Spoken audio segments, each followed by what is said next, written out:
வீரத்தின் அடையாளமாக, பாரம்பரியத்தின் பண்பாட்டின் அடையாளமாக இருக்கிற ஜல்லிக்கட்டு நடைபெற்றுக் கொண்டிருக்கிறது.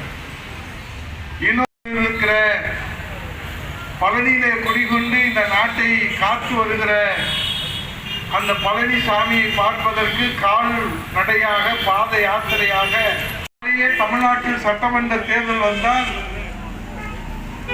ஒட்டுமொத்த தமிழ்நாட்டு மக்களும் இரட்டை இலையிலே வாக்களித்து புரட்சி தமிழர் ஐயா எடப்பாடியாருடைய தலைமையிலே அம்மாவின் அரசை மலர செய்கின்ற அந்த நம்பிக்கை பெற்ற தை திருநாளிலே, தைப்பூச திருநாளிலே அங்கே செல்லுகிற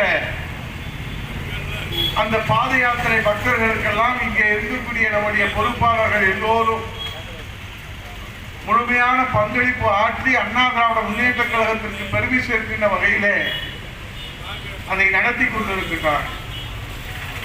இப்படிப்பட்ட சூழ்நிலையிலே தான் இந்த வீர விளைந்த இந்த மண்ணிலே, புண்ணிய பூமியிலே, இந்த வீதியிலே அருமையப்பா பூமாராஜா அவர்கள் நம்மை எல்லாம் அழைத்து வந்து இங்கே உட்கார வைத்து பாதிக்கப்பட்ட மாணவர்கள் ஒரே இயக்கம் அனைத்து இந்திய அண்ணா திராவிட முன்னேற்ற கழகம் என்கிற அடிப்படையிலே தான் இந்த மாபெரும் விழிப்புணர்வு பிரச்சார பேரணியை, விளக்க கூட்டத்தை இங்கே அருமையப்பா பூமாராஜா அவர்கள் உசிலம்பட்டி தொகுதியிலே, உசிலம்பட்டி நகர்கழகத்திலே இங்கே துவங்கி வைத்திருக்கிறார். இந்த எழுச்சி மிகு நிகழ்ச்சியிலே மக்களுக்கு விழிப்புணர்வு ஏற்படுத்துகிற ஒரு மாபெரும் மக்கள் இயக்கமாக நடைபெறுகிற இந்த நிகழ்ச்சியிலே நம்முடைய கழகத்தினுடைய அமைப்பு செயலாளர், முன்னாள் சட்டமன்ற உறுப்பினர், நம்முடைய மரியாதைக்குரிய அருமையன் மகேந்திரன் அவர்கள் இங்கே கருத்துக்களை எடுத்து சொல்லியிருக்கிறார். நம்முடைய இந்த தை திருநாளில் அழைத்து வந்து விழிப்புணர்வு பேரணிக்கு பெருமை சேர்த்துக் கொண்டிருக்கிற மண்டல செயலாளர் நம்முடைய உசிரை ராஜவனம் அவர்களே, கழக இளைஞர் இளம்பெண்கள் பாசனுடைய மாநில துணை செயலாளர் என் அருமை தம்பி இளஞ்செழியன் அவர்களே, வண்ண சுவர்களுத்திகள் மூலம் இந்த பொங்கலிலே இந்த மக்களுக்கு பூஜ்யம் தான் கிடைத்திருக்கிறது. புரட்சி தமிழர் ஐயா எடப்பாடியாருடைய தலைமையிலான அம்மா ராஜ்யத்திலே 2,18,00,000 குடும்பங்களுக்கு 2,500 ரூபாய் பொங்கல் பரிசு கொடுத்த அந்த நிலை எங்கே என்று நீதி கேட்டு சுவரொட்டியில் ஒட்டிருக்கிற என் அருமை தம்பி தினேஷ் அவர்களே, இங்கே வருகை தந்திருக்கிற தம்பி வழக்கறிஞர் வாடிப்பட்டி காசி அவர்களே, இந்த நிகழ்விலே பங்கேற்பதற்காக தாயுள்ளத்தோடு வருகை தந்திருக்கின்ற கல்லர் முரசனுடைய நிறுவன தலைவர் ஆசிரியர் என் அன்பு தம்பி தியாகராஜன் அவர்களே, வருகை தந்திருக்கிற நம்முடைய நடுப்பாண்டி அண்ணன் அவர்களே, தம்பி லட்சம் அவர்களே, தர்மர் அவர்களே, ராமமூர்த்தி அவர்களே, தம்பி குணசேகர பாண்டியன் அவர்களே, ராஜா அவர்களே, ராமன் அவர்களே, சுந்தரவேல் அவர்களே, தெய்வம் அவர்களே, சிவராஜ் பாண்டியன் அவர்களே, கணேசன் அவர்களே, ராஜா அவர்களே, முருகன் அவர்களே, சந்தன கார்த்தி அவர்களே, செல்வேல் போஸ் அவர்களே, மாரிமுத்து அவர்களே, நாஞ்சில் அவர்களே, கன்னிசாமி அவர்களே, சிவஞ்சி அவர்களே, கார்த்திக் அவர்களே, விஜயராமன் அவர்களே, பிரேம் வழக்கறிஞர் அவர்களே, கருத்தப்பாண்டி அவர்களே, சுந்தரவேல் அவர்களே, ரவி அவர்களே, என்னுடைய சட்டக்கல்லூரி தோழர் என் அருமை சகோதரர் வழக்கறிஞர் வெங்கடேஷ் அவர்களே, கண்ணன் அவர்களே, தனிக்குடி அவர்களே, சந்திரசேகர் அவர்களே, வழக்கறிஞர் ஹரிஹரன் அவர்களே, ஜெயராமன் அவர்களே, ஆண்டி அவர்களே, ரத்னமணி அவர்களே, ராமதுரை அவர்களே, முருகன் அவர்களே, தம்பி இளைஞரணி படைத்தளபதி அலெக்ஸ் பாண்டியன் அவர்களே, தம்பி பிரபு அவர்களே, கோபாலகிருஷ்ணன் அவர்களே, தம்பி ஜெயராஜ் அவர்களே, சுப்பிரமணி அவர்களே, முக்கப்பாண்டி அவர்களே, எம்ஆர் போஸ் அவர்களே, பிச்சைமணி அவர்களே, செல்லையா அவர்களே,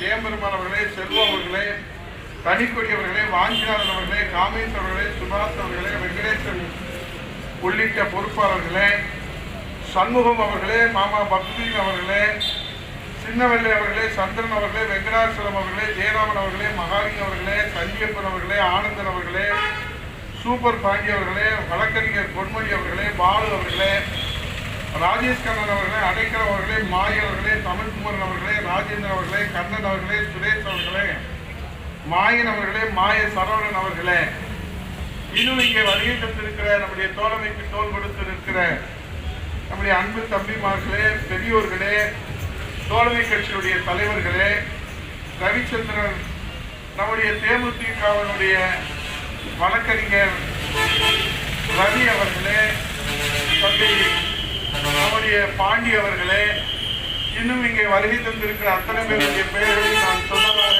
ஏற்றுக்கொள்ள வேண்டும் என்று இந்த நேரத்தில் கேட்டு, நம்முடைய சமூக ஆர்வலரும் அனுசத்தின் அனுகிரகம் என்று மதுரை அட்சய பாத்திரத்தினுடைய நிறுவன தலைவர் மகா பெரியவருக்கு திருக்கோயிலை கட்டி வருகிற அன்பு சகோதரர் நெல்லை பாலு அவர்களே, ஊடக நண்பர்களே, பத்திரிகை நண்பர்களே மற்றும் வருகை தந்திருக்கிற அத்தனை பொறுப்பாளர்களுக்கும் இந்த நேரத்தில் இந்த தை திருநாளிலே நாம் பல்வேறு சோதனைகளை சந்தித்திருந்தாலும் அந்த சோதனைகளை எல்லாம் கடந்து சாதனை படைக்கின்ற நல்ல நாளாக இந்த நாள் அமைய வேண்டும் என்று உங்களுக்கு எல்லா வளங்களும் கிடைக்க வேண்டும் என்று மனதாக வாழ்த்தி உங்களை வணங்கி, எனக்கு முன்னாலே பேசியவர்கள் எல்லோரும் எதற்காக இந்த விழிப்புணர்வு பிரச்சாரம் என்பதை எடுத்து சொல்லியிருக்கிறார்கள்.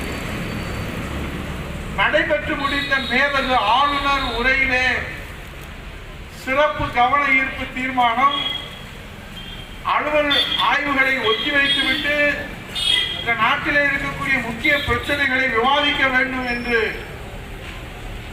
நாம் 2 வாய்ப்புகளிலே விதி எண் 55 இங்க இருக்கக்கூடிய சட்டமன்ற உறுப்பினர் மரியாதைக்குரிய AKT ராஜாவாக இருக்கட்டும், மாணிக்கமாக இருக்கட்டும், தமிழரசனாக இருக்கட்டும், நீதிபதியாக இருக்கட்டும், அண்ணன் தவசி அவர்களாக இருக்கட்டும், அண்ணன் மகேந்திரன் அவர்களுக்காக இருக்கட்டும், விதி எண் 55 அவசர பொது முக்கியத்துவம் வாய்ந்ததை சட்டமன்றத்திலே விவாதிக்க வேண்டும் என்று நாம் கேட்கிற போது கேள்வி நேரம் முடிந்தவுடனே அதை பற்றி விவாதிப்பார். விதி எண் 56 மிகப்பெரிய பேரதிர்ச்சியை ஏற்படுத்தி இருக்கிறது இந்த நாட்டிலே. ஆகவே அனைத்து அலுவலர்களையும் ஒத்தி வைத்துவிட்டு இந்த பிரச்சனைக்கு தீர்வு காண்பதற்காக விவாதிக்க வேண்டும் என்று நம்முடைய மாண்புமிகு எதிர்க்கட்சி தலைவர் அவர்கள் விதி எண் 56 கீழே மாண்புமிகு பேரவைத் தலைவர் அவர்களுக்கு உள்துறையிலே காவல்துறையிலே விவாதிப்பதற்கு நோட்டீஸ் கொடுக்கிறார்.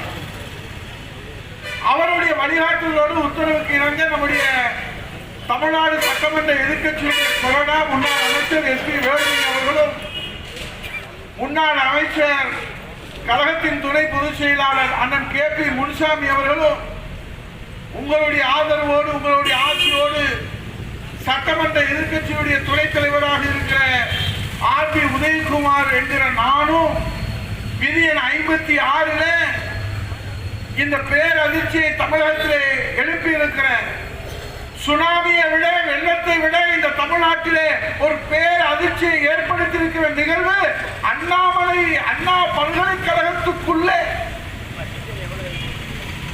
இதுவரை நாம் கேள்விப்பட்டதில்லை. அண்ணா பல்கலைக்கழகம் என்பது இந்திய அளவிலே பெயர் பெற்ற ஒரு பெருமை வாய்ந்த ஒரு கல்வி நிறுவனம். அந்த அண்ணா பல்கலைக்கழகத்திற்கு வளாகத்திற்குள்ளேயே ஒரு குற்றவாளி 3 முறை குண்டர் தடுப்பு சட்டத்திலே அடைக்கப்பட்டிருக்கிற, அதுவும் அண்ணா திராவிட முன்னேற்ற கழக ஆட்சியிலே வழக்கு தொடுக்கப்பட்டு அந்த குற்றவாளி, கொடும் குற்றவாளி எப்படி பல்கலைக்கழக வளாகத்துக்குள்ளே செல்ல முடிந்தது? பேரறிஞர் பெருந்தகை அண்ணாவுடைய திருநாமத்தில் இருக்கிற அண்ணா பல்கலைக்கழகத்தில் அதைத்தான் இங்கே நம்முடைய கழகத்துடைய அமைப்பு செயலாளர் அவர்கள் கேள்வி கேட்டார். நாடு முழுவதும் இந்த கேள்வி எழுந்து கொண்டிருக்கிறது. குற்றவாளி எப்படி வளாகத்துக்குள்ளே செல்ல முடியும்? இப்போது இந்த தொழிற்சங்கத்தினுடைய நம்முடைய பஸ் டிப்போ, பேருந்து நிலையத்துடைய டிப்போ இருக்கிறது என்று சொன்னால் தொழிலாளர்கள் விசாரணையின்றி உள்ளே போவார்கள். பொதுவானவர் ஒருவர் உள்ளே செல்ல வேண்டும் என்று சொன்னால் அதை விசாரித்துதானே உள்ளே அனுப்புவார்கள். இதுதானே நடைமுறை.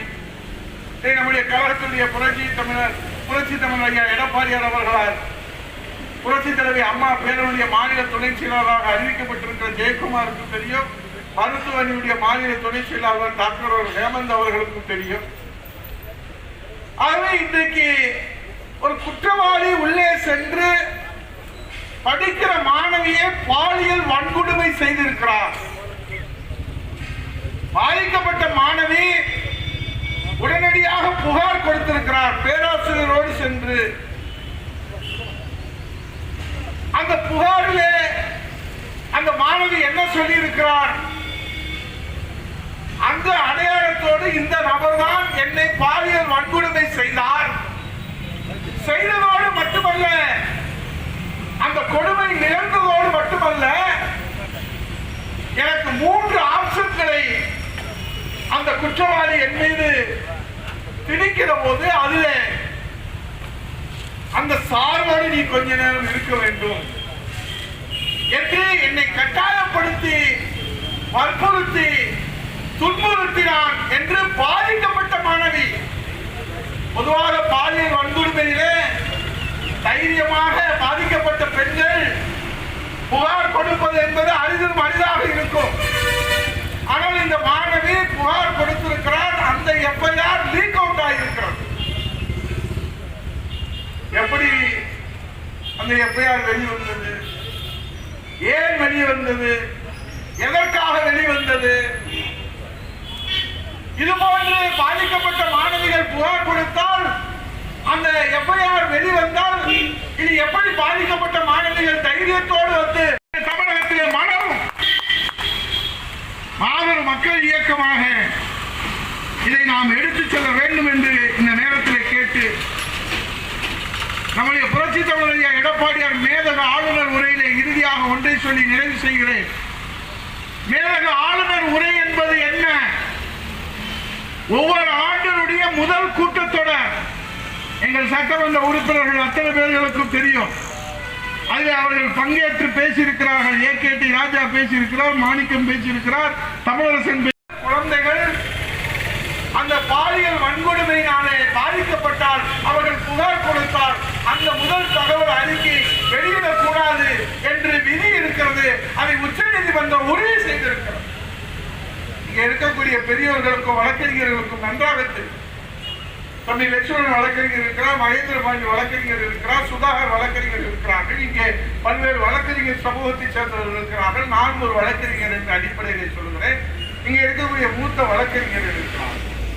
உச்ச நீதிமன்றம் சொன்னதற்கு பிறகு அந்த முதல் தகவல் அறிக்கை வெளிவந்திருக்கிறது என்று சொன்னால் அதற்கு யார் பொறுப்பேற்க வேண்டும்? இந்த கேள்விக்கு முதலமைச்சரிடத்திலே பதில் இல்லை. அந்த மாணவி சொல்லுகிறார், அந்த சாரோடு நீ கொஞ்ச நேரம் இருக்க வேண்டும் என்று சொல்லுகிறார். இது எப்படி எங்களுக்கு தெரியும்? முதல் தகவல் அறிக்கை நீங்கள் வெளியிட்டு விட்டீர்கள். கேட்டால் தேசிய தகவல் முகமை நிக்கு என்று சொல்லுகிற தேசிய தகவல் முகமை வெளியிட்டு விட்டது. ஒரு முதலமைச்சர் இப்படி பதில் சொல்லலாமா? ஏன் இங்கே திருட்டு நடந்து போய்விட்டது என்று சொன்னால், திருடன் விரும்பினால் எடுத்துக்கொண்டு போய்விட்டான், நான் என்ன செய்ய முடியும் என்று முதலமைச்சர் சொன்னார்.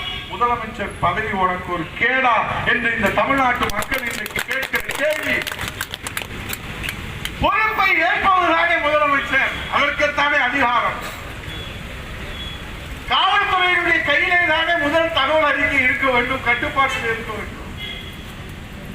அது ஏனப்பா வெளியே சென்று விட்டது என்று கேட்டால் அதிலே போய் தேசிய முகமையில நீங்கள் போய் தகவல் முகமையில கேளுங்கள் என்று சொன்னால் இவர் என்ன இந்த நாட்டுக்கு முதலமைச்சர்?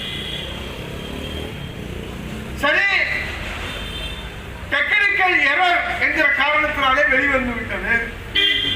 நீங்கள் சொல்வது எங்கள் தலையெழுத்து, எங்கள் தலைவிதி, அதை நாங்கள் கடந்துதான் போக வேண்டும். அவசரமாக அனுபவம் வாய்ந்த அருண் ஐபிஎஸ் என்கிற போலீஸ் கமிஷனர் அவர்கள் பத்திரிகையாளர் சந்திப்பை நடத்த வேண்டிய அவசியம் என்ன? சரி, அவர் நடத்துறது எங்களுக்கு ஆட்சேபனை இல்லை. இங்க இருக்கக்கூடிய பத்திரிகையாளர்கள் கொண்டு கேள்வி கேட்கிறார்கள். அவர்கள் சொல்லுகிறார், குற்றவாளி ஒருவர் தான், அவரை கண்டுபிடித்து விட்டோம், கைது செய்து விட்டோம். அப்போது கேட்கிறார், யார் அந்த சார்?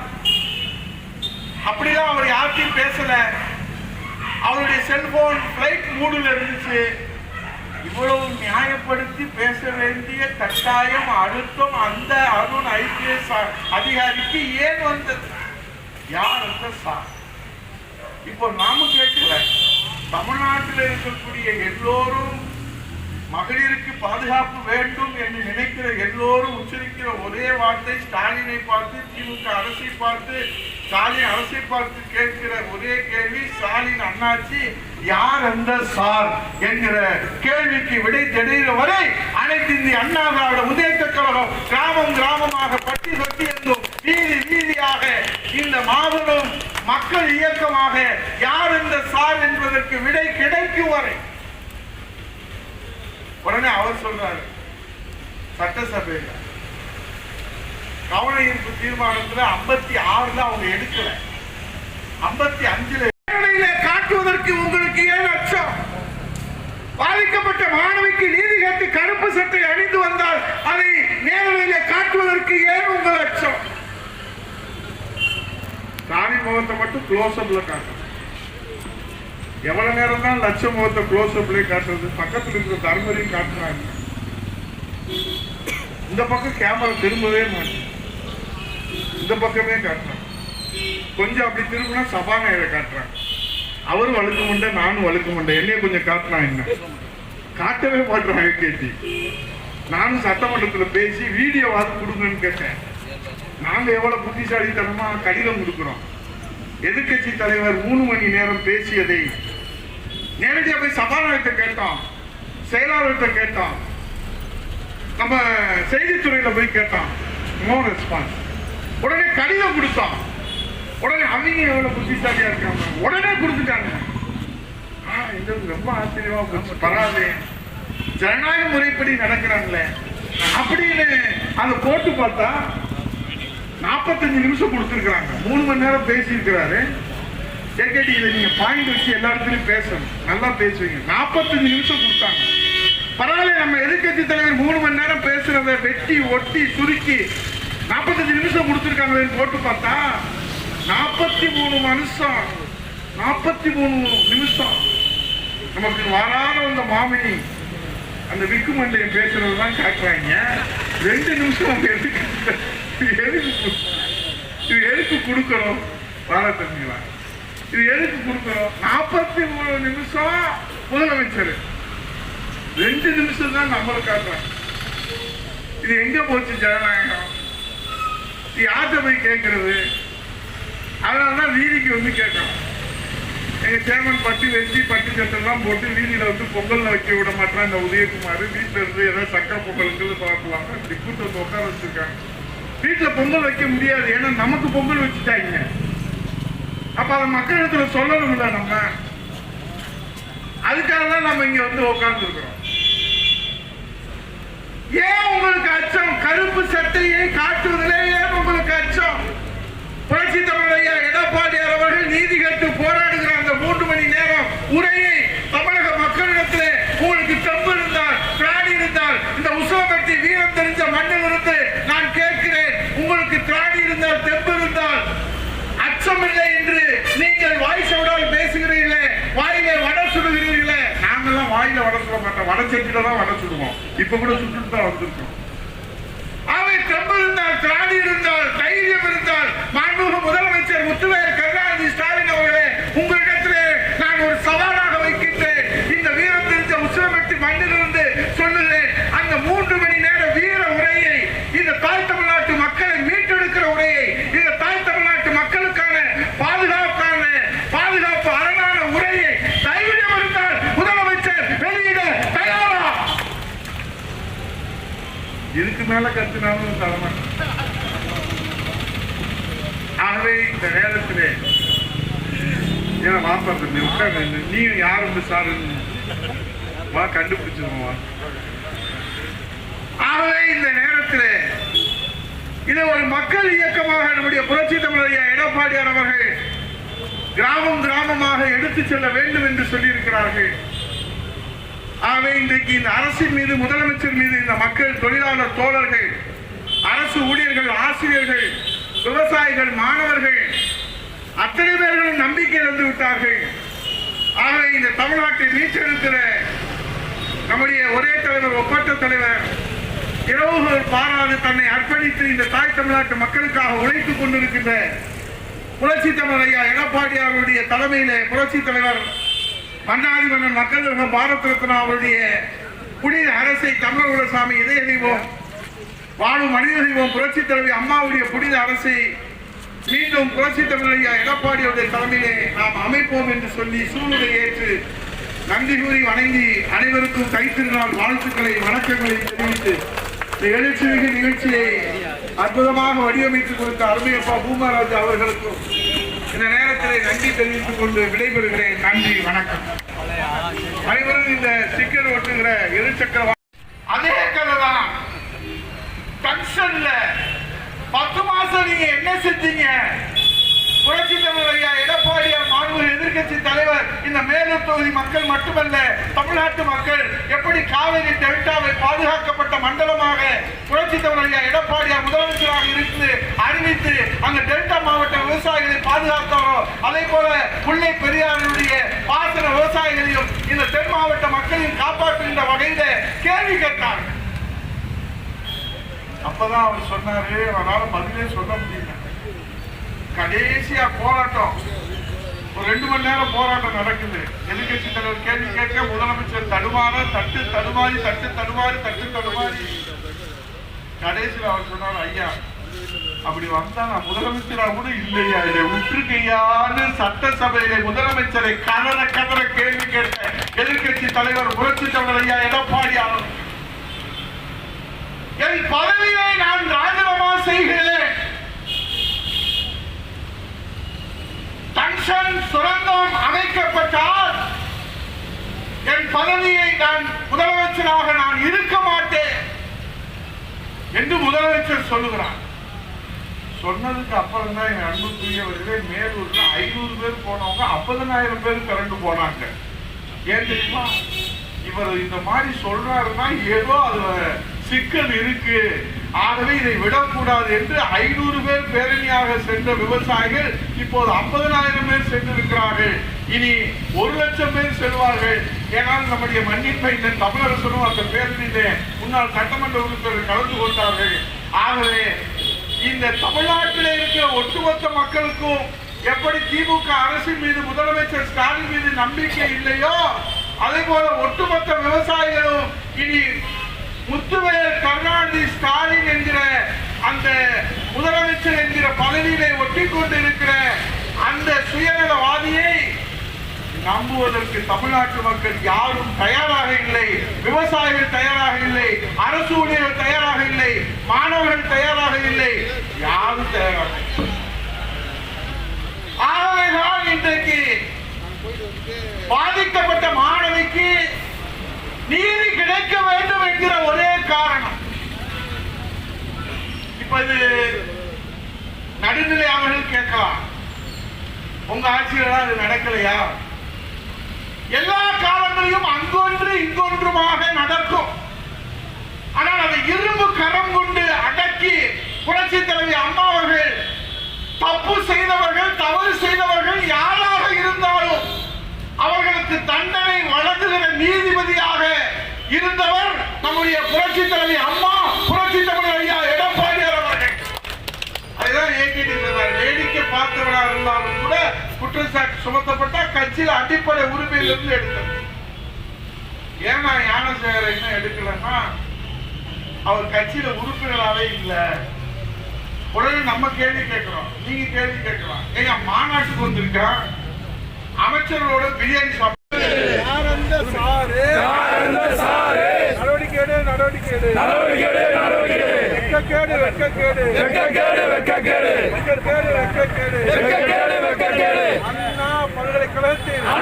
பல்கலைக்கழகத்தில் மாணவிக்கு பாலியல் வன்கொடுமை யார் அந்த சாரு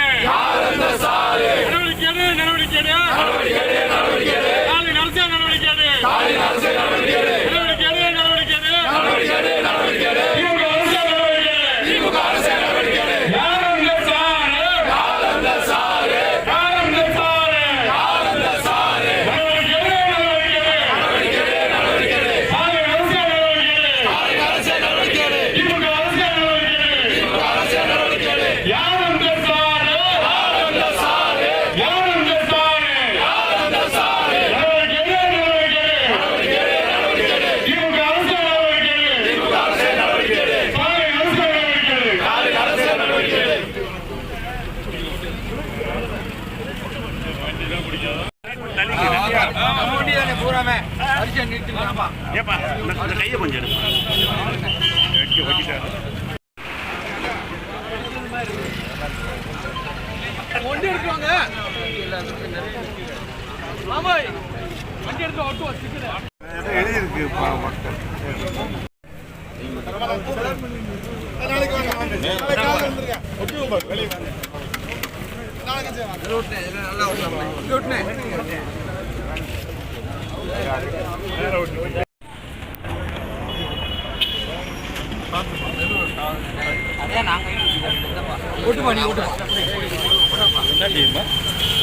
பாலிமர் எம்நாடு நியூஸ்.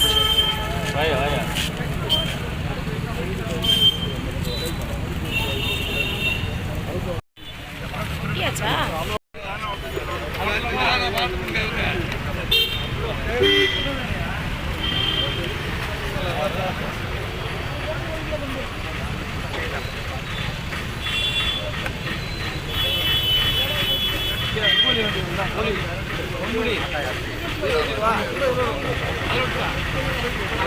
தெரியுமே